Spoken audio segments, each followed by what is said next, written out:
A warm welcome to today's video explaining the criticisms of Kantian deontology, specifically for A-level philosophy. There are 5 key criticisms that we need to understand for Kant, as well as the 5 working parts which I covered in the previous video. Now, the first issue we will look at is the value of other motives. Now, this issue applies to something like the examples of the 2 fathers that we looked at in the previous video. One father acts in accordance with duty. He's motivated to care for his son because he loves his son. That's his motive. He is doing the right thing, but it's not for the right reasons. Father B acts out of duty. Now, he may love his son, but he actually does it because he ought to do it. He's motivated by duty, and if he were to stop loving his son, he may, at the moment, not love his son. Maybe his son's being annoying, for example, but he still cares for his son, and he does it because he ought to. He does the right thing for the right reasons. Now, what Kant argues is that moral reasoning should purely be about reason. It should purely be about what we ought to do. And so other motives, other emotions do not matter. Love doesn't matter. And this is, on one level, this is unintuitive. So that's the first level that we can criticise Kant. We can say that actually it's not very intuitive. It isn't really how we go about our daily life. It isn't how we think about our relationships with our friends and our family. In my opinion, that isn't a very good way of going about it. That isn't a very strong way of going about it. We can actually use neuroscience, contemporary neuroscience, to criticise Kant even further. Now, we will use neuroscience to say that although Kant believes that moral reasoning should only be about reason, it should only be about logic and not about emotions, not about other motives, that's actually impossible. And so Kant is wrong to say that other motives don't matter and we should only use reason. He's incorrect. Now, Antonio Damasio, I apologise if I've mispronounced his name, he published a book, Descartes' Error, in 1994. So what Damasio was able to show is that when brain injury occurs to the parts of the brain which process emotions, like the amygdala and parts of the cortex, subjects become indecisive. And what this shows, what this seems to show, is that emotions are used for decision making. Other motives matter. And not only do they matter, but they're actually necessary for decision making. In order to act out of duty, to make that decision, you require emotions as well. And so other motives like love do matter and do factor into both fathers' decision-making processes. The next issue is similar to that. It is the value of consequences.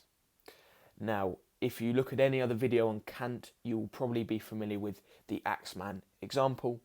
An Axeman comes to your door, he seems to have murderous intentions, and he asks for the location of your friend. Now, Kant argued that you should not lie, ever. And that means you should not lie to the Axeman. It goes without saying, but that's unintuitive. And in fact, it's so unintuitive that it's actually really implausible and impractical.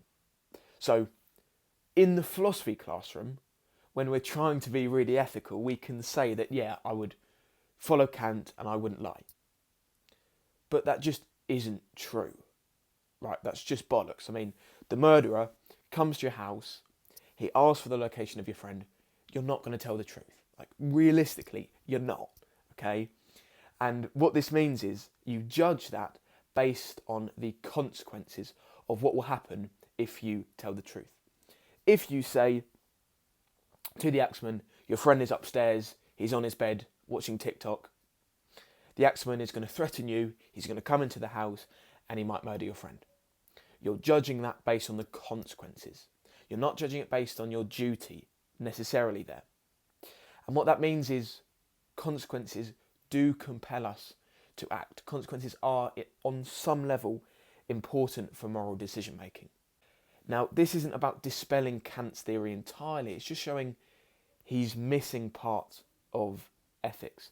He's missing part by not considering consequences, and he's missing part by not considering emotions either.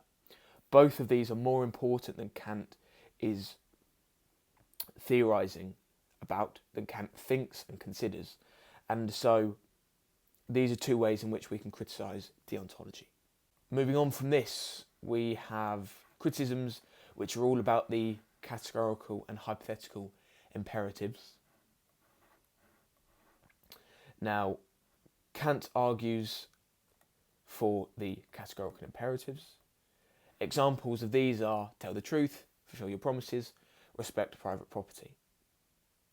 But we can also universalise trivial maxims. So maxims such as chew your food 32 times before swallowing.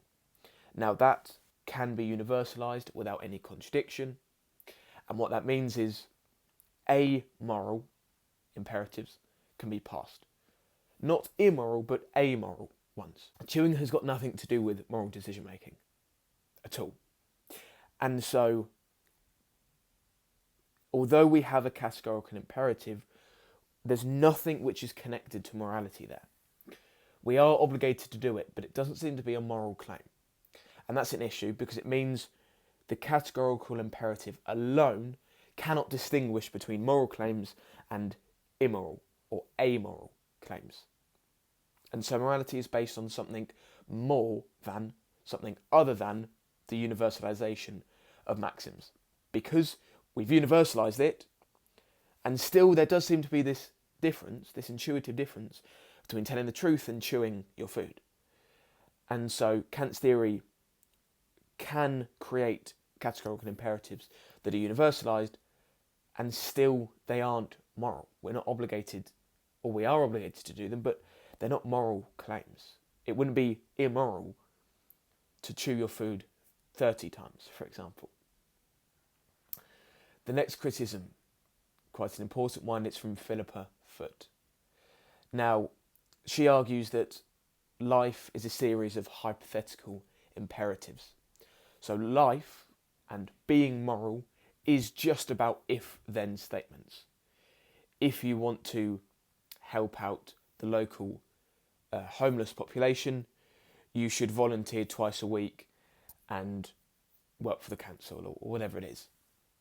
And that's moral. That's a moral claim there. That's a claim about helping something, helping someone, doing it because you want to, doing it for the right reasons. What Philippa Foot's argument is all about is she argues that the categorical imperative, claims like tell the truth, has no motivating power. Ultimately, we only do things because we want to. And we can want to do things for the right reasons or for the wrong reasons. And of course, we should want to do the right things for the right reasons. Hypothetical imperatives contain if you want at the beginning of most of them. So if you want to help this person, you should do this. If you want a tea, you should boil the kettle. But the problem is that Kant, in the categorical imperatives, does not provide sufficient reason to follow the moral law. That's what Foot argues. There's no reason, there's not sufficient reason to follow the moral law, to follow the categorical imperatives. Hypothetical ones we can follow because we want to. And Philippa Foot believes that we can want things for the right reasons. And often we want things purely for themselves, purely because we want to do the right thing. And so for Foot, morality is a series of hypothetical imperatives that we ought to do because we want to. And finally, we move on to clashing and competing duties. In the examples like the murderous axeman, two duties clash. We have a duty to tell the truth, but we also have a duty of care to our friend. We could also suppose that at 5 o'clock, you promise your friend that you will deliver something to him. And as you're walking to do that, maybe it's 5 to 5, and you see someone who has fallen off their bike. You have a duty to help them, an imperfect duty, but you still have a duty to help them. So you help them. But in doing that, you know that you won't be able to get your promise delivered to your friend on time.